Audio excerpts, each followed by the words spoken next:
You got me running. A few moments later. Hello ma'am. Nugaigane ma'am. Ngasi je ma'am sumana ai se yen se leure. Adu yen se kai do si yen ai se kalli me ba. Kali do ga thong si ge se nei si kalli. Thong si ra ngou si ra tau si ra phut si ra ai gyan ta je se. Yen se yam toina di cha re adu na yen se kali do cha se ge si nei si kalli se ba. Adu ai ata khanda gi ge adu ba tok thar ai.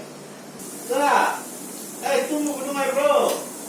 Ma'am ngasi yen do ai se sai khale khalo matung da yen se makhan khara thong ge ni khale ngasi gi se fried rice am toroge adigi chicken se dry oina chili gi type ta ko chili mak natra ga su chili gi type ta hai tare ko kitang kangna thong boi ngau boi toroge amana aduga yen kangsoi am toroge main ahum thong toroge aduga chathara ma'am thong ma thak ko yara ga di kapchara ke pung gi thienge ko aduna adu kap le ga yam kui de ba saksu lam da re ba ga je aduna ai yen ge mong de khar ga di kap ke pura full kap ra ga su ko kap ya ba kapchara ge ma'am yeng min na si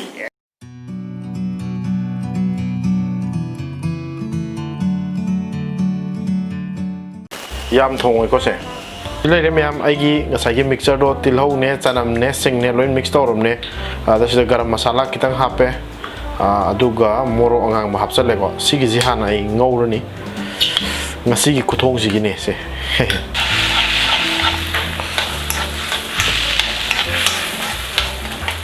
sigi somna kanda ngori ngai sida ko sigi kangsoi thong na ba yen kangsoi thong na ba sida ne yen kangsoi thong na ba tawrage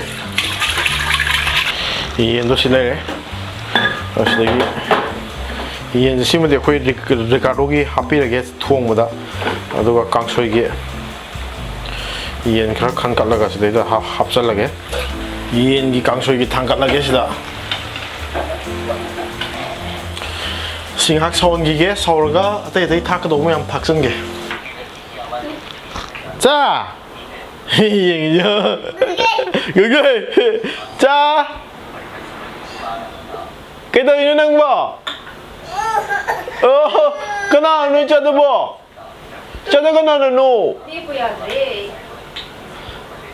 nãy chả này nó cha gì à cha chả này rồi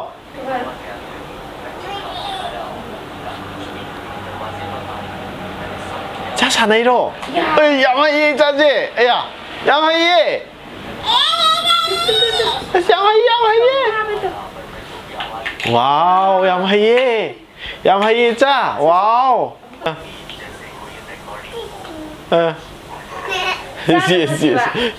산호 거? 산호 그거 rồi 시기 저지 아이는 Angowba ngасai 마로이싱도 강살래야 봐봐 시 강살라미나 호지 yen 합살라게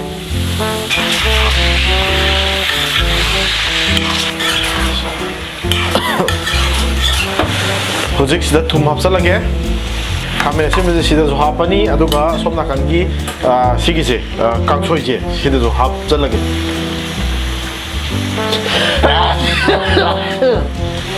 excuse me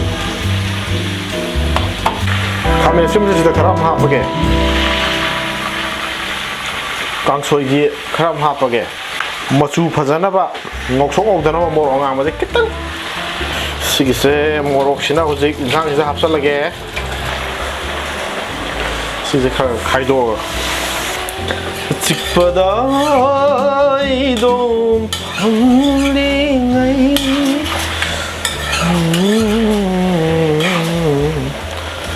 직바다이도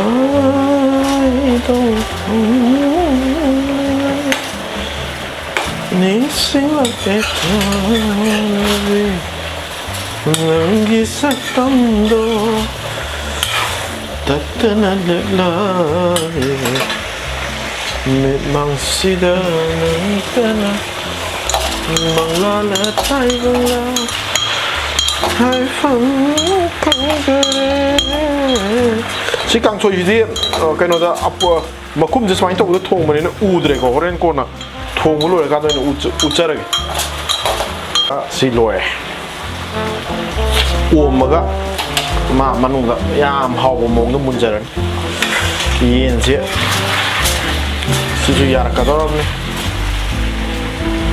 이제 뭐이게 그리게 브로다 아이브라 그이노 마게 소스 기타 타게 하우 얌 하우에 그래서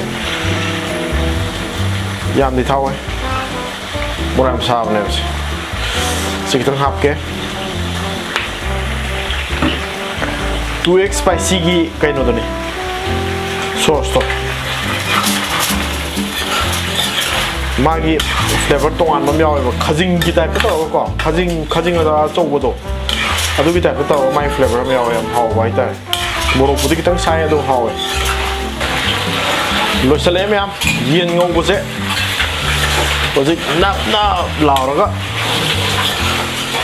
spoi taraga songi makon je chambi makon je tabung gang maroi du si nap lauraga haura do yen soya sauce ka pa hapsa lagi loi mak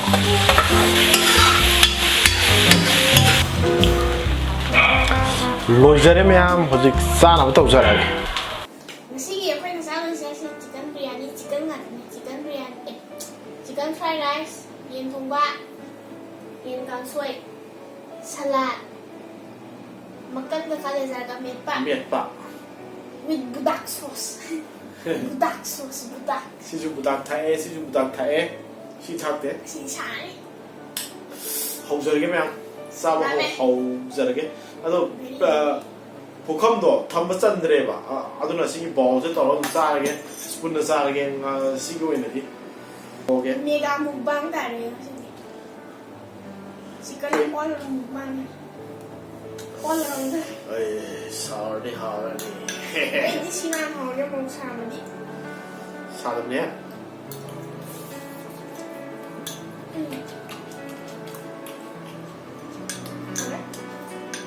어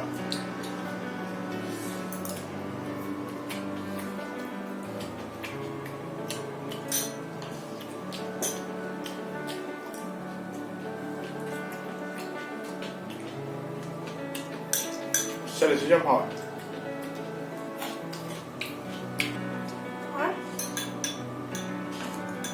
这回好了吧？我要怎么？好哎，好我这个饭也行，哇，好了，哎，我看看去。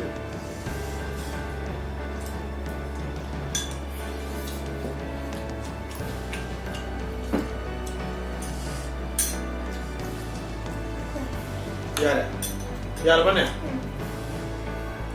कौन सा लगे तो ऐसे बस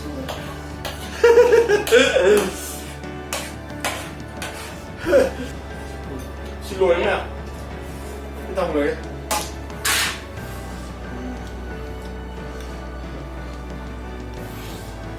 cái gì mới được ạ rồi bảo sau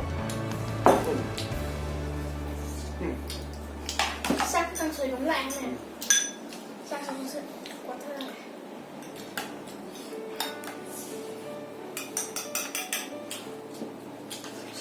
phải sự thu được con trái rồi dùng khơi làm thu được con trái rồi好吧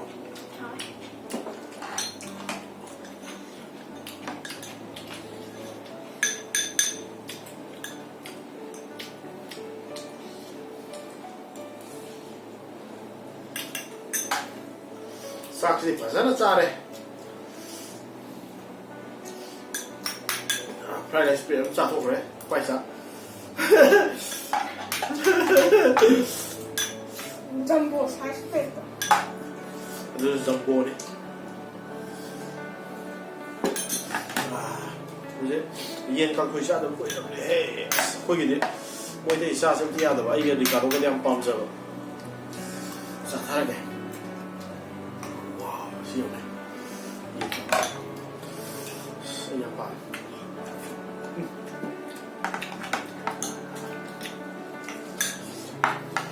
약간 그저 빨리 밤에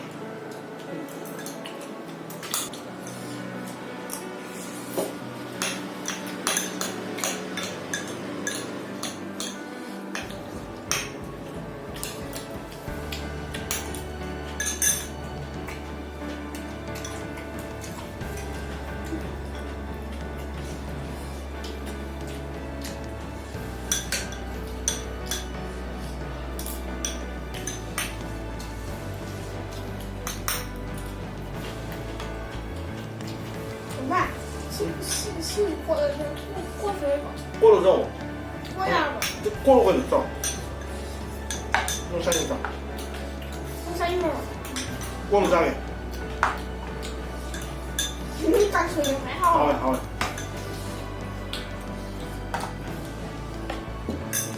哎呀，烟拖不是，拖不的，刚吹那一把灭的。会搞到一半你长可能一样的，啥时间？Friday 时间，别我懂的，这时间，别来些，那样的，哎呀，时间那样好哎，刚说一下，别但啥都是弄一点，这都不。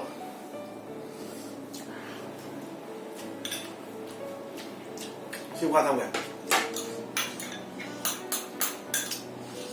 去录了没？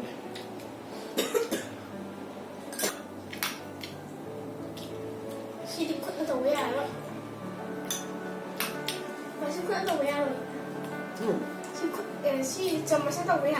能动就动。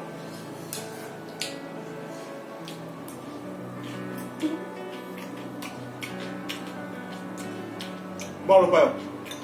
包了没有？包了。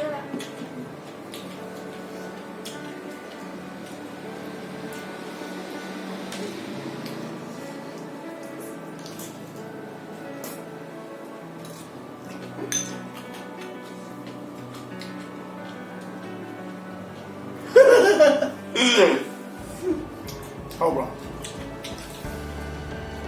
哎，不到了。烟不罢，哇哦！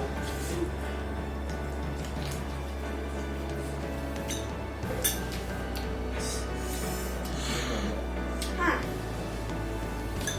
是那个咖喱我是有有不大嘛？那个咖喱是被弄了吧？是被弄了出来。我。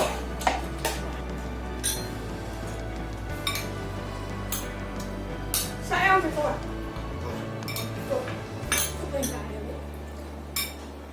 那你那可不能弄。拜是那个。啊，定我得晒，你晒个晒。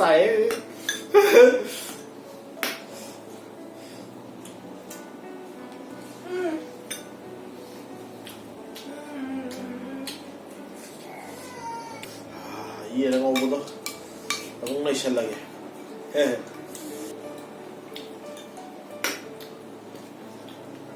ว่าชีวิตปิดเอามาจากไทยซ่าแบบปิดไอ้เราปิดไทยแล้วไทยแล้วนี่แหละไอ้ยังผลิตกันทุกจ้าเลย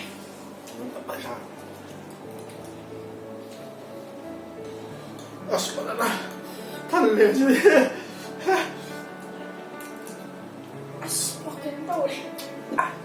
Budak sosok.